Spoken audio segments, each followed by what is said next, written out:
Hi, this is SOSF.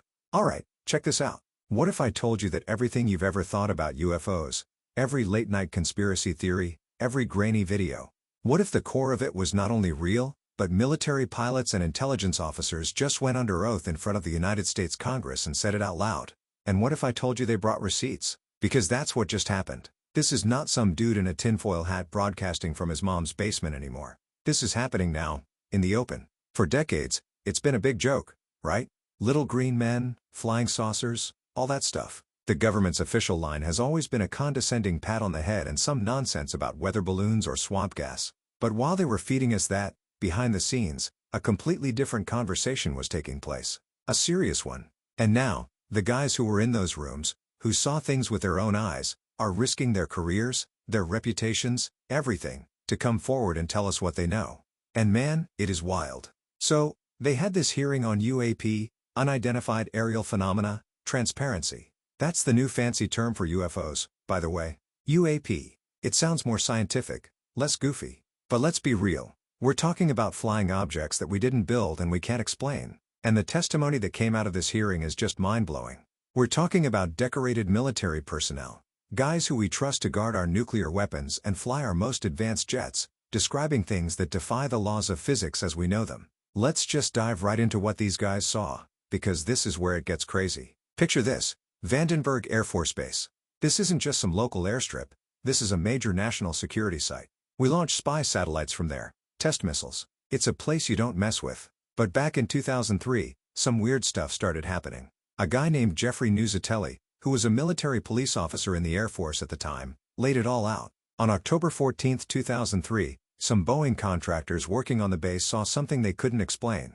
They called it in. It was a massive glowing red square. Think about that. Not a circle, not a cigar shape. A giant, red, glowing square, just hovering silently over two missile defense sites. It just floated across the base and then, poof, vanished. Now Jeffrey Nuzzatelli says the official Air Force records of this are being held by AARO. That's the government's official UAP office, and the FBI. So, records exist. But that wasn't even the weirdest thing at Vandenberg. Later that same year, security guards at a critical launch site reported something else. They saw a fast-moving object over the ocean. And when they got a good look at it, they described a massive triangular craft larger than a football field. A freaking football field, man! And it was silent. It just hovered there for about 45 seconds and then shot off at what they called an impossible speed. Can you imagine being a 20-year-old kid on guard duty and you see something the size of a stadium just appear, hang out, and then disappear in the blink of an eye? What do you even do with that? There was another incident there too. A patrol on the flight line saw a light behaving erratically. It came down and either landed or hovered right there on the tarmac before taking off at that same impossible speed. And what happened to the witnesses? According to the testimony, they were threatened and intimidated into silence. That's a key part of this whole thing. Man, see something? Say something? Not with this subject. It's more like, see something, shut your damn mouth or we'll ruin your life. We'll get more into that later, because it's insane. Jeffrey Nuzzatelli even had his own sighting in 2005. He and two other officers saw a pulsing light doing maneuvers no plane could do, vanishing and reappearing, before it turned into a 30-foot sphere of light right over his house and then accelerated into space. This isn't one guy seeing a weird light. This is a pattern of credible sightings by trained observers at a top-secret military base. And it's not just at Vandenberg. Over at Langley Air Force Base in 2012, another guy, Dylan Borland, a former geospatial intelligence specialist for the Air Force, had his own encounter. This dude's job is to analyze images and data. He's a trained observer. He was near a NASA hangar and saw an equilateral triangle, about 100 feet on each side, just take off. He said it was completely silent, but it interfered with his phone. The material it was made of. This is the part that gets me. He said it appeared fluid or dynamic. He described it as black metallic flake with a gold lava plasma moving over its surface. What in the world is that? It sounds like something out of a sci-fi movie. This thing hovered about 100 feet above him for a few minutes, giving him a good long look, and then it just ascended to the altitude of a commercial jet in seconds. And here's the kicker. Zero kinetic disturbance, sound, or wind displacement. An object that big, moving that fast, should create a sonic boom. It should kick up a hurricane of wind. But there was nothing. It's like it wasn't interacting with the air around it. It's just fundamentally breaking our understanding of physics. Then you have the guys in the Navy. An active duty senior chief, Alexandra Wiggins, talked about an incident that happened just last year, in February 2023, off the coast of Southern California. He was on the USS Jackson. They picked up something on radar, and then they saw it. A self-luminous, tic-tac-shaped object. It came straight out of the ocean, linked up with 3 other identical objects that were already in the air, and then all 4 of them disappeared with a high synchronized near-instantaneous acceleration. Think about that. It's a transmedium vehicle. It works in the water and in the air, seamlessly. We don't have anything like that. A submarine can't fly, and a fighter jet can't go underwater. This thing did. And again, no sonic boom, no exhaust plume, no sign of propulsion. It was tracked on radar and seen with a Sapphire imaging system. So this isn't some fisherman's tale. This is hard data from a U.S. Navy warship. But maybe the most shocking piece of evidence presented at the hearing was a video. It was taken from an MQ-9 Reaper drone off the coast of Yemen. The drone is tracking this orb like UAP. It's just cruising along. Then, another drone fires a Hellfire missile at it. A Hellfire? Man, this is a serious piece of military hardware, designed to take out tanks. And in the video, you see the missile make a direct hit. And the object. It just absorbs the impact. It doesn't explode. It doesn't fall out of the sky. It looks like the debris from the missile just gets sucked into it, and then it continues on its path completely unaffected. The military witnesses at the hearing confirmed that there is nothing in our arsenal, nothing we know of anywhere in the world, that could withstand a direct hit from a Hellfire missile like that. They called the video exceptional evidence. No kidding. We fired one of our best weapons at it, and it just shrugged it off like a gnat. That changes the conversation from what are they, to what can they do, and what can't we do about it. This brings us to the next, and maybe the most disturbing, part of the whole thing. The cover-up. Why are we only hearing about this now? Why has this been kept secret for so long? For that, you have to listen to the testimony from a guy named George Knapp. If you've been following this topic at all, you know that name. He's a legendary investigative journalist, not some YouTuber. He's been digging into this stuff for decades, and he's the one who originally broke the Bob Lazar story about Area 51 back in 1989. George Knapp said the thing that convinced him this was all real wasn't the eyewitness stories, but the government's own documents he got through the Freedom of Information Act. He explained that there are 2 realities. There's the public reality, where the government says it's all nonsense. And then there's the internal reality, where you read their own memos from behind closed doors. In those memos, military and intelligence officials admit that UAPs are real. They're not fictitious. They can fly in formation, they're evasive, and they outperform any aircraft known to exist, including ours. That is a direct contradiction of the official story they've been selling us since the 1940s. They've been lying, systematically, for generations. And the lies are covering up something huge. Witnesses at the hearing started talking about crash retrieval and reverse engineering programs. This is the holy grail of the UFO topic. The idea that we have not just seen these things, but we have recovered them and are trying to figure out how they work. George Knapp brought up the case of Dr. James Lotsky, a career scientist with the DIA, the Defense Intelligence Agency. Lotsky started a program called OSAP. According to Knapp's testimony, Dr. Lotsky confirmed that the U.S. government gained entry into a recovered craft. And this craft had no wings, no rotor, no tail, it had no fuel tanks. It's like finding a car on the highway with no engine, no wheels, and no gas tank, but it can do 1,000 miles an hour. Lotsky reportedly said, "It's not ours. We didn't know who made it and how it was built. And where does this stuff go?" Well, that's another bombshell. Knapp confirmed a story about Robert Bigelow, a billionaire who was a DIA contractor for that OSAP program. Bigelow met with senior executives at Lockheed Martin, one of the biggest defense contractors in the world. They negotiated a deal for Bigelow's company to receive a quantity of unusual material that had been stashed away and protected at a facility in California. This material was described as not made here. So what does that mean? It means the government is hiding this technology, these materials, within private defense contractors. Why? Because those companies are shielded from public oversight. You can't file a Freedom of Information Act request on Lockheed Martin. It's a way to keep the biggest secret in human history off the books, funded by taxpayers in secret, black budget programs. As Knapp said, you have to follow the money. And it's not just an American phenomenon. George Knapp also got his hands on the Soviet Union's UAP files back in the 90s. The Soviets ran what was probably the largest UAP investigation in history, called Thread 3. They ordered every single military unit across the vast Soviet Union to report and collect evidence on any strange sightings. Their goal wasn't just to understand it, it was to build their own UFOs. They wanted the technology. And he described a truly chilling incident from October 1982.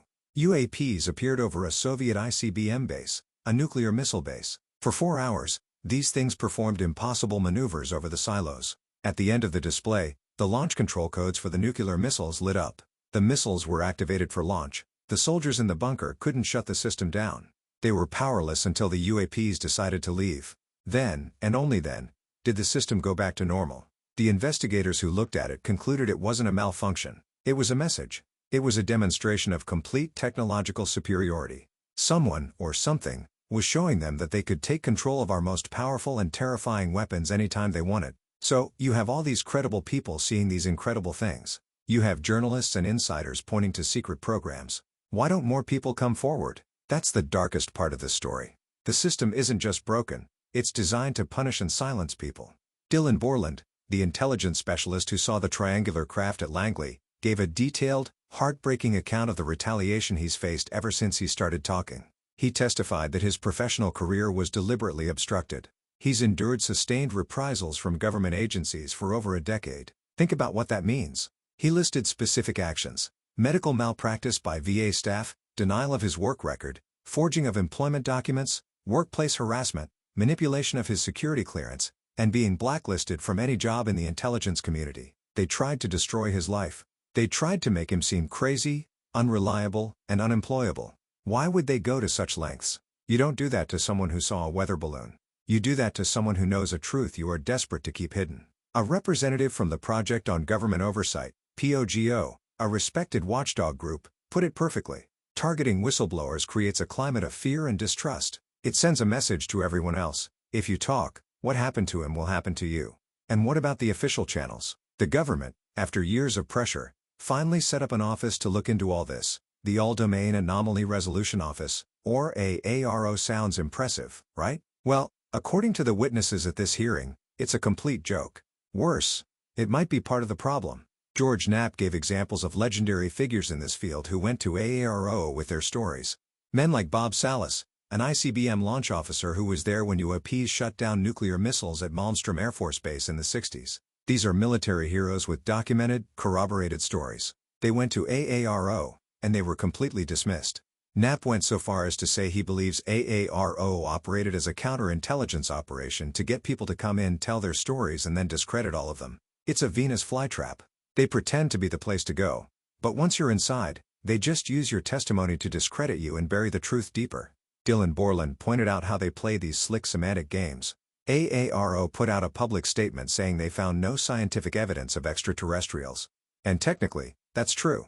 But as Borland explained, it's a misrepresentation of the full truth. It's a statement designed to mislead the public. The standard of proof they said is impossible. You'd have to literally travel to another planet and get a DNA sample for comparison. By setting that impossible standard, they get to ignore the mountain of evidence they already have.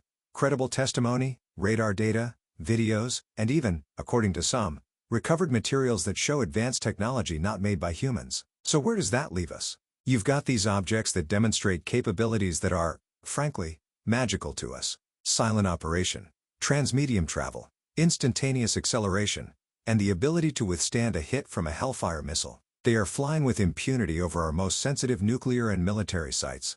That's a massive national security issue. The senior chief, Alexandro Wiggins, said it best: when you see objects that maneuver in ways that don't match any known profiles, that is first and foremost a safety issue. You'd think the government would be all over this, right? But what we have instead is a decades-long policy of institutional secrecy and denial. We have official investigative bodies that seem designed to fail, or worse, to actively discredit witnesses. And we have a system that brutalizes the brave few who dare to speak up. The witnesses at the hearing were unified in what they want. They're calling on Congress to step in, to enforce transparency, to strengthen whistleblower protections so people can come forward without fear of their lives being ruined. They want real, independent scientific research, and they want accountability for the agencies and the individuals who have been part of this cover-up. So, what do we do with all this information? It's overwhelming, man. For 80 years, the narrative has been controlled. Now, the dam is starting to break. These aren't just stories anymore. This is testimony, under oath, from the very people we've entrusted with our nation's defense. They're telling us that something is here, that it's technologically far superior to us, and that our own government has been lying to us about it the whole time. It raises the biggest questions imaginable. Who are they? Where are they from? What do they want? Are they a threat? Or are they just observers? That ICBM incident in the Soviet Union is terrifying. The idea that they could disarm or even launch our nuclear weapons is the ultimate trump card. They've shown they can if they want to. But at the same time, if they were truly hostile, with their level of technology, they probably could have ended the game a long time ago. So what is their intention? And maybe the more immediate question is, why the lie? Why the massive, multi-generational effort to keep this secret? What is it about this reality that our leaders, for decades, have decided we can't handle? Is it a fear of panic? A fear of collapsing religions or economies? Or is it something else? Is it that the technology they've recovered is so advanced and so powerful that they can't risk it falling into the wrong hands, and in their minds, everyone else's hands are the wrong hands? Or is the truth just so far beyond our comprehension that it would shatter our entire understanding of reality and our place in the universe? I don't know the answers. But for the first time, it feels like we're finally starting to ask the right questions, and the people who know are finally starting to talk. The walls of secrecy are starting to crumble. And you have to wonder what's on the other side. Maybe the truth we can't handle isn't that we're not alone in the universe. Maybe the truth we can't handle is finding out just how far down the food chain we really are. It's a wild thought, man. A wild, wild thought. See you next time.